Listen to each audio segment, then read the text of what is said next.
সরকার প্রধানের দ্বিতীয় দিনের কর্মদিবস রোজার প্রথম দিন। বৃহস্পতিবার সকাল ৯টার কিছু পরে সচিবালয়ে নিজ দপ্তরে হাজির হন প্রধানমন্ত্রী তারেক রহমান। দিনের শুরুতেই বিভিন্ন গোয়েন্দা সংস্থার প্রধানদের সঙ্গে বৈঠকের পর ৩ বাহিনীর প্রধানের সঙ্গে সৌজন্য সাক্ষাৎ করেন প্রধানমন্ত্রী। বেশ খানিকটা সময় ধরে চলে এই বৈঠক। পরে বেলা 11:30টায় ফ্যামিলি কার্ড বিতরণের কর্মপরিকল্পনা নিয়ে আন্তঃমন্ত্রণালয় বৈঠক করেন তিনি। ১.৫ ঘণ্টাব্যাপী এই বৈঠক চলে দুপুর ১টা পর্যন্ত। বৈঠক শেষে একে একে বেরিয়ে আসেন মন্ত্রী ও প্রতিমন্ত্রীরা।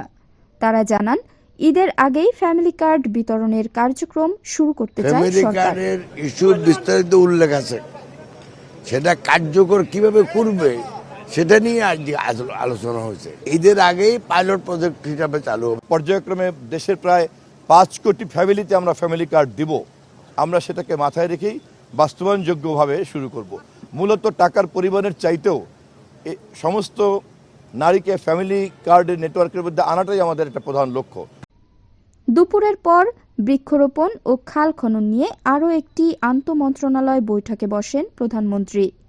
এদিকে সবগুলো মন্ত্রণালয়েই ব্যস্ত ছিলেন মন্ত্রী ও প্রতিমন্ত্রীরা। শিক্ষামন্ত্রী বলেন, ক্লাস পরীক্ষা বাদ দিয়ে শিক্ষকরা কোনো রাজনৈতিক দলের কর্মসূচিতে অংশ নিতে পারবেন না। আমরা কারিকুলাম রিভিউ করব এবং যেখানে যা পরিমার্জন করা প্রয়োজন সেটা আমরা করব। কোয়ালিফাইড কারিকুলাম যারা করবে তাদের ওখানে প্রয়োজন রয়েছে। ইতিমধ্যেই সেই বিষয়গুলোকে আমরা দেখব বলে আজকে আশ্বাস দিয়েছি। জানা গেছে, প্রধানমন্ত্রীর কার্যালয় এবং যমুনার মেরামতের কাজ শেষ না হওয়া পর্যন্ত কয়েকদিন সচিবালয় অফিস করবেন প্রধানমন্ত্রী তারেক রহমান। সবুজ দিন, নিউজ ডেস্ক, ঢাকা।